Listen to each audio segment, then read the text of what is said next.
adolescentes. Nos íbamos a la pausa, doctor Luis Ortega, con el cuestionamiento sobre cómo afecta la salud mental. La salud mental, ese enclaustramiento a nuestros niños. Y la educación. Miren, es importantísimo lo que dijo el doctor Encarnación. Nosotros no podemos ver la edad pediátrica en un conjunto de todo, porque no es lo mismo un adolescente que un preescolar, que un niño de 9 años. Son situaciones diferentes, comportamientos diferentes y conductas diferentes. Entonces tenemos que poderlo segmentar según grupos de edades y cómo se debemos tratarla.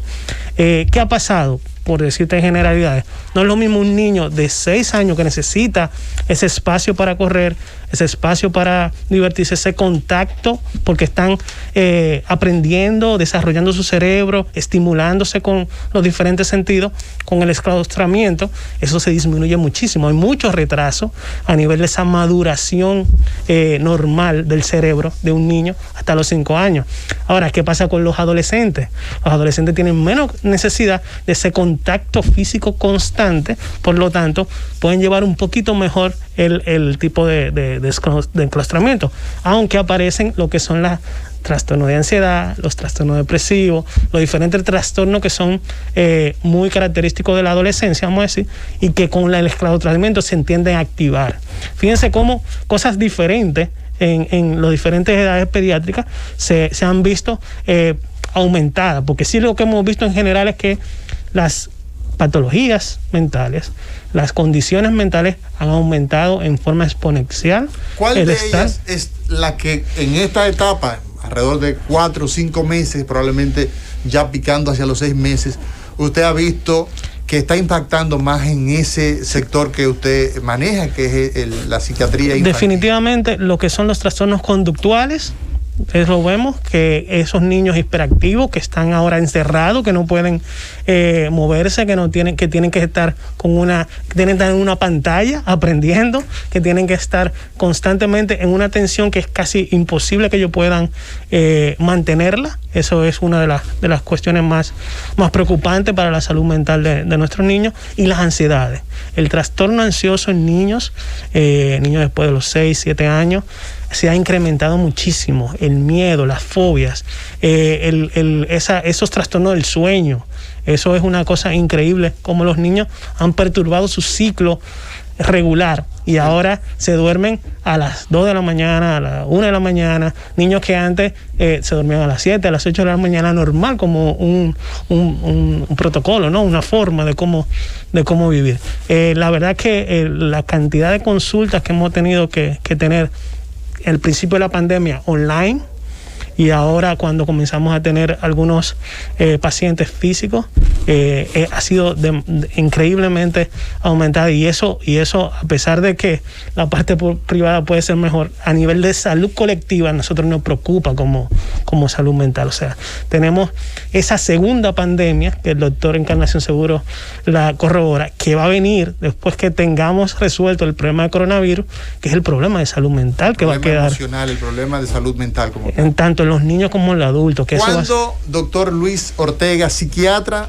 infantil, cuándo los padres deben, en el contexto de esta epidemia, deben preocuparse por el comportamiento de sus hijos y deben entonces buscar una asistencia de psiquiatría infantil?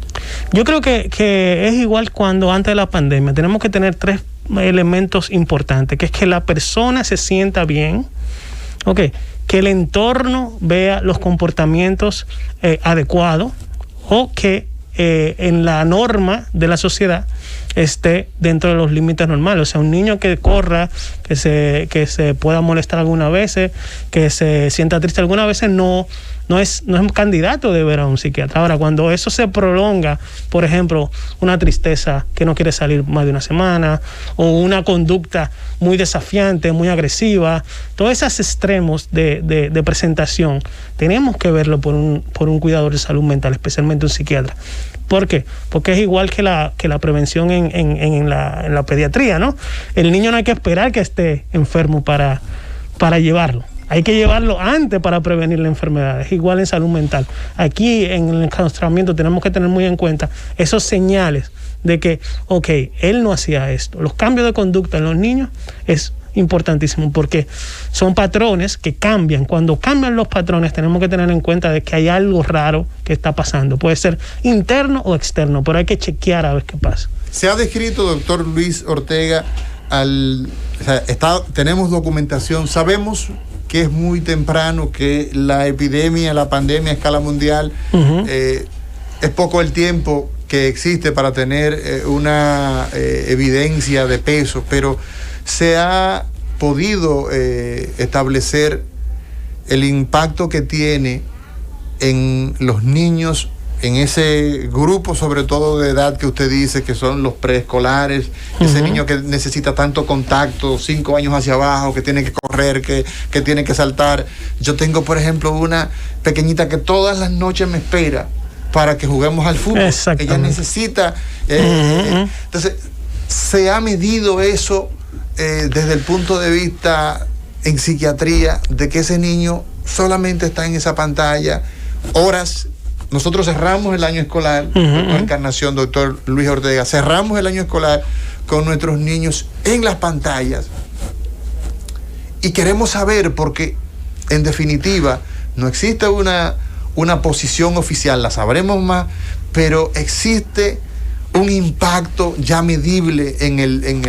Mira, incluso se han hecho estudios, hay estudios en Estados Unidos, hay estudios en Europa, que con relación al uso frecuente de la pantalla, especialmente ahora en la pandemia, pero hay una contradicción entre antes de la pandemia y después de la pandemia. Antes de la pandemia veíamos que decíamos, no usen tanta tablet, se le va a dañar la formación si todo el tiempo están en la computadora, en el celular, y ahora es como aprobado, ¿no? Como ahora tienen permiso para usarla, tienen permiso para llevarla. Lo que sí hemos visto es que hay un retraso en algunas áreas de la formación, de la maduración, de la adquisición de nuevas habilidades, cuando constantemente estamos frente a una pantalla. ¿Por qué? Porque solamente utilizamos esa parte cerebral, que es utilizar la parte tecnológica, y obviamos todo lo que tiene que ver con las habilidades manuales, las habilidades motoras. Hemos visto retrasos en el desarrollo de niños que a 7, 8 años iban muy bien, y ahora con el cambio de forma, porque no pueden implementar esa modalidad de internet, o porque en realidad el uso constante de la pantalla le quita esas habilidades que ya estaba obteniendo. Entonces hemos visto muchos retrasos en esos niños en esa edad de entre 7 y 8 años, después de que iban muy bien en el colegio presencial. Muy bien. Doctor Rafael Encarnación, desde el punto de vista pediátrico, ¿cuál es el riesgo de nuestros niños en una modalidad presencial en medio de una epidemia como tenemos en el caso de la República Dominicana, cuyo control lamentablemente no ha sido establecido? Bueno, tenemos unas estadísticas, actualmente no tenemos, que nos la dan diariamente como un informativo. Esta nueva administración ha seguido la misma política de dar los informes, solo que no presencial como se hacía antes, durante la vieja administración.